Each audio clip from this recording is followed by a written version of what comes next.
जय माता की, हर हर महादेव। जय माता पिताम्बरा बगलामुखी मैया।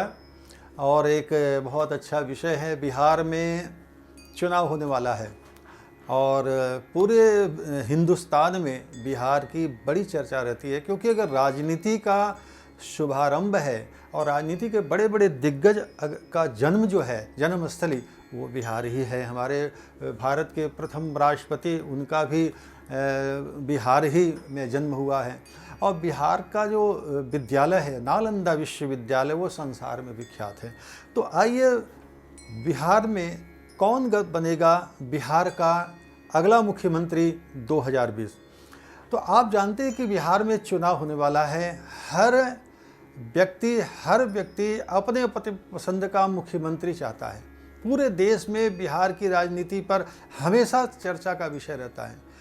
नीतीश जी की कुंडली में इनका जन्म गुरु के होरा एवं लाभ के चौघड़िया में हुआ है। मेरे सामने नीतीश जी की कुंडली रखी हुई है। इनका जन्म 1 मार्च 1951 को दिन में 1:20 पे हुआ है, बख्तियारपुर में हुआ है। और देखिए, इनका मिथुन लग्न की कुंडली है। सूर्य 16 अंश पर है, चंद्रमा 21 अंश पर है और मंगल मीन राशि का है, वो 6 अंश पर है। बुध अस्त है, कुंभ राशि का है, 8 अंश पर है। और गुरु अस्त है और कुंभ राशि का है, 24 अंश पर है। शुक्र मीन राशि पर है और उच्च का है और 12 अंश पर है। शनि वक्री है, कन्या 7 अंश पर है।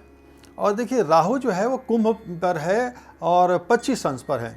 और केतु भी सिंह राशि का है, 25 अंश पर है। तो देखिए, इनका जो ज्येष्ठा का द्वितीय चरण में नीतीश कुमार जी का जन्म हुआ है।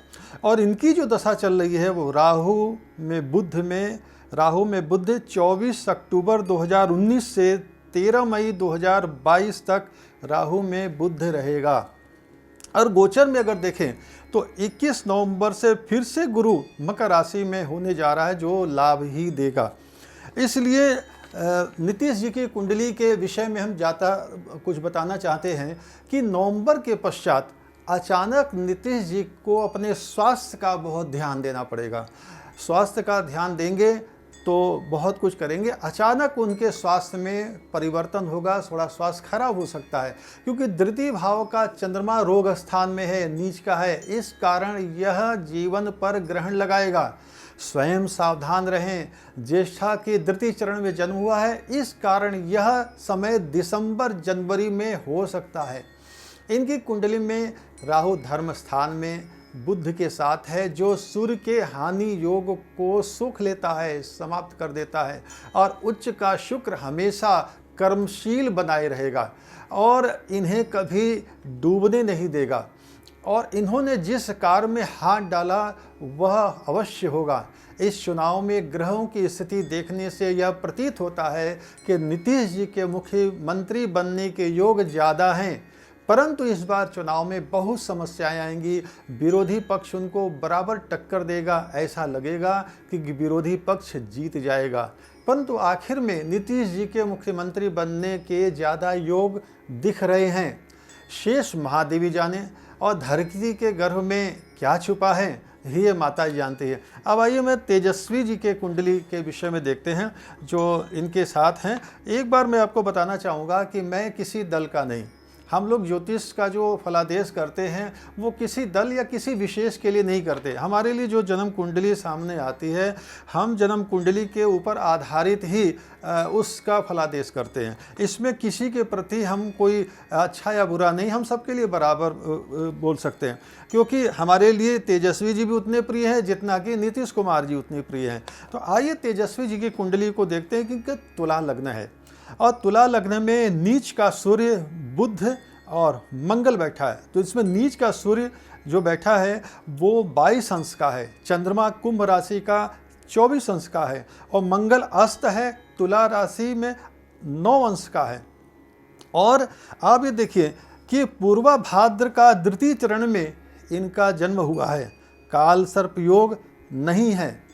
तो कार्तिक शुक्ल पक्ष एकादशी को गुरुवार है। सबसे बड़ी बात है कि गुरुवार का इनके जीवन पर बहुत बड़ा अच्छा प्रभाव है। 14 दिसंबर 2019 से 11 मई 2022 तक दशा के बुध की दशा में बुध का अंतर रहेगा। परंतु एक जगह समस्या ये आ रही है कि 7.5 की प्रथम ढैया 18 जनवरी 2020 से चल रही है। ये बाधा पैदा करेगी और गुरु के होरा एवं शुभ के चौघड़िया में इनका जन्म हुआ है तो इनको लाभ होगा। तो तेजस्वी यादव की कुंडली में नीच का सूर्य क्रोध के साथ वाणी का स्वामी मंगल मस्तक पर विराजमान है। सूर्य बुध मंगल यह ग्रह क्रोध को बढ़ाता है। इस कारण बहुत सी अच्छाइयाँ भी बुराइयों में बदल जाती हैं। इस कारण अपने ऊपर धैर्य धारण करें तो महालाभ होगा। हालांकि राहु राजयोग देता है, धर्म स्थान में गुरु वक्री है एवं शत्रु है, परंतु स्थान का लाभ मिलेगा। शनि की दृष्टि भाग्य को पीछे करती है। इस शनि के कारण सत्ता आने के पश्चात जाने का योग पहले बन जाता है और गलत निर्णय हो जाता है। ये योग बार बार जीवन में आएगा और आता रहेगा। इस कारण अगर इन्हें सत्ता प्राप्त करनी है तो आप जानते हैं आपको क्या करना है। माता बगलामुखी की बृहद रूप से अनुष्ठान कराएं और एवं ग्रह शांति हेतु महारुद्राभिषेक और महामृत्युंजय जप कराएं। और एक उपाय और बताएंगे, क्योंकि इनकी जो 7.5 की प्रथम चरण चल रहा है तो इनको 7.5 का पूजा अपना अवश्य कराना चाहिए। वो गंगा के किनारे होता है, बहती जल में होता है। और अगर समय मिले तो आप मुझसे उस विधि को पूछेंगे, मैं बता दूंगा। क्योंकि इनके जीवन में मैं देख रहा हूँ कि होनहार हैं, छोटी अवस्था है और इनका भविष्य बहुत अच्छा है। इसलिए शनि का ये उपाय हमेशा के लिए करें जिससे शनि बार बार बाधा न बने। और नदी के किनारे रात्रिकालीन ये पूजा होती है और इस पूजा को करने के बाद कम से कम 2.5 साल का एक चरण जो होता है वो इनके लिए बहुत अच्छा रहेगा। तो शनि का अगर ये पूजा कराते हैं, शनि रात्रि में जो पूजा मैंने बताया, तो उससे इनको बहुत बड़ा लाभ होगा। और इन्हें बगलामुखी का बृहद रूप से अनुष्ठान कराना चाहिए। ग्रह शांति हेतु महारुद्राभिषेक महामृत्युंजय का जप कराना चाहिए। और एक चीज़ और बताना चाहेंगे कि जीवन पर्यंत हाथ में चांदी का कड़ा पहने या चांदी के गिलास में पानी पीना चाहिए। राज सत्ता के लिए हीरा एवं पन्ने की अंगूठी हमेशा धारण करें। तो देखिए, जो मैंने बताया इससे मुझे ऐसा प्रतीत होता है कि राहु के कारण, राहु धर्म स्थान में बैठा है, तो कुछ ग्रह ऐसे हैं जिससे बिहार के अगले मुख्यमंत्री के रूप में नीतीश जी का जो पक्ष है वो कुंडली के हिसाब से ज़्यादा मजबूत होता दिख रहा है।